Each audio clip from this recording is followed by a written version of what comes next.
भारत हमेशा से एक परंपराओं और विशेष मान्यताओं तथा कई तरह के विधि विधानों का देश रहा है। इससे जुड़े कई सारे ग्रंथ भी लिखे गए हैं।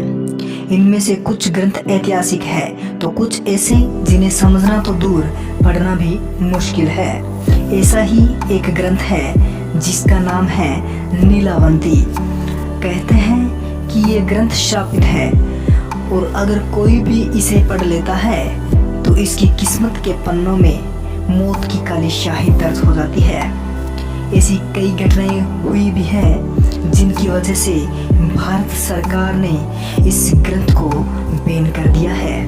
आखिर क्या है इस रहस्यमय ग्रंथ का सच और क्यों यह शापित, जानेंगे आज के इस वीडियो में। कहानी की शुरुआत होती है एक गांव से, जहां एक आदमी अपनी बीवी और एक छोटी सी बच्ची के साथ रहा करता था। इस बच्ची के 5 साल पूरे होते ही उसकी मां गुजर गई, जिसके बाद इस बच्ची और उसके पिता ने गांव छोड़ दिया और किसी दूसरे गांव में जाकर आसरा ढूंढ लिया।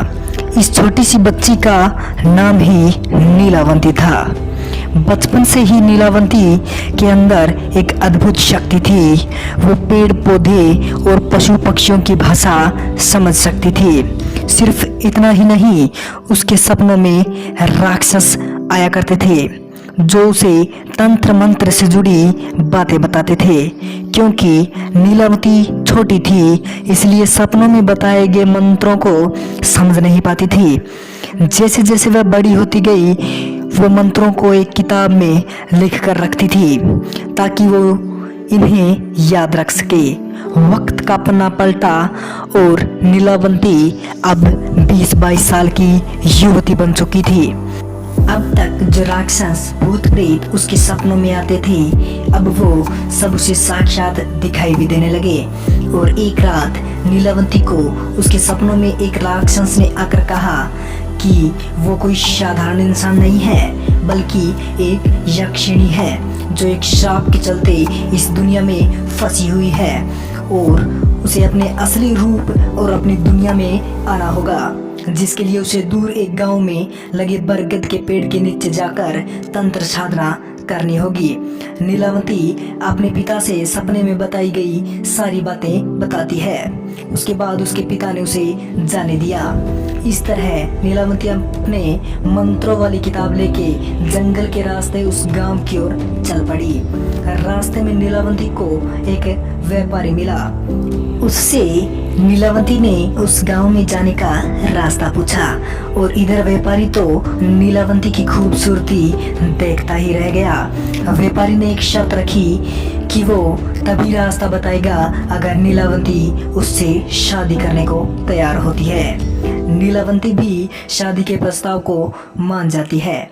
बदले में व्यापारी के सामने उसने भी एक शर्त रखी कि वो शादी के बाद व्यापारी के साथ रात में नहीं रहेगी और वो कहाँ जाती है, क्या करती है, इस बारे में भी उससे कोई सवाल नहीं किए जाएंगे। व्यापारी भी उसकी शर्त मान जाता है। व्यापारी शर्त के अनुसार उसे बैलगाड़ी में बैठाकर उस गांव में ले गया, जहां जाकर उन्होंने शादी की। अब नीलावंती उस गांव में थी। अब जो रह गया था वो था उस बरगद के पेड़ के नीचे बैठकर तंत्र साधना करना, जिसके लिए वो हर रोज घर से रात की खामोशी में निकलने लगी। और एक दिन गांव के लोगों ने उसे तंत्र साधना करते देख लिया। उसके पति को इस बारे में बताया।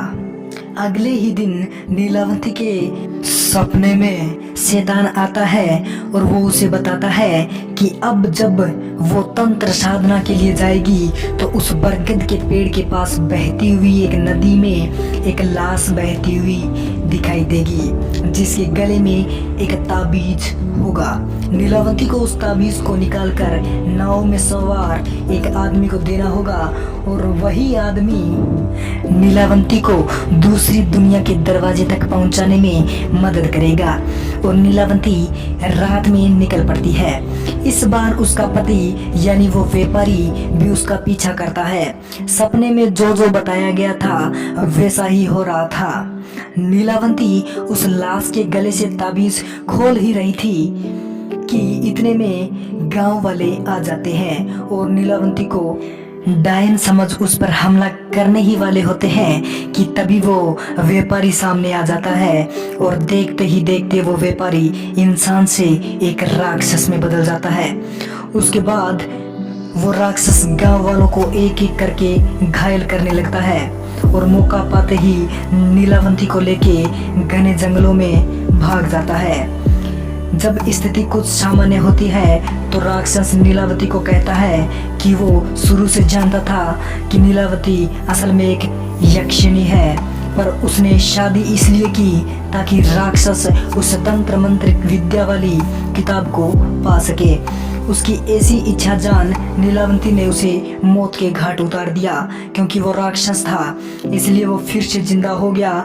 इसी में नीलावंती समझ गई कि उसे मार पाना असंभव है।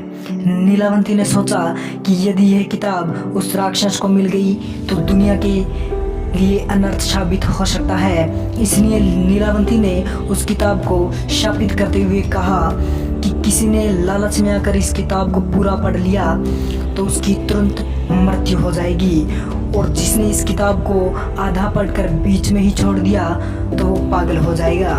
यह कहकर नीलावंती उस किताब को लेकर भाग गई। उसके बाद नीलावंती का आज तक पता नहीं चला कि वो कहाँ गई। ये थी आज की कहानी। कहानी सुनते समय कोई ख्याल या सवाल आया हो तो कमेंट करके ज़रूर बताओ, और इस तरह की रहस्यमयी कहानियाँ सुनने के लिए हमारे चैनल डेंजरस मिस्ट्री को सब्सक्राइब ज़रूर करो।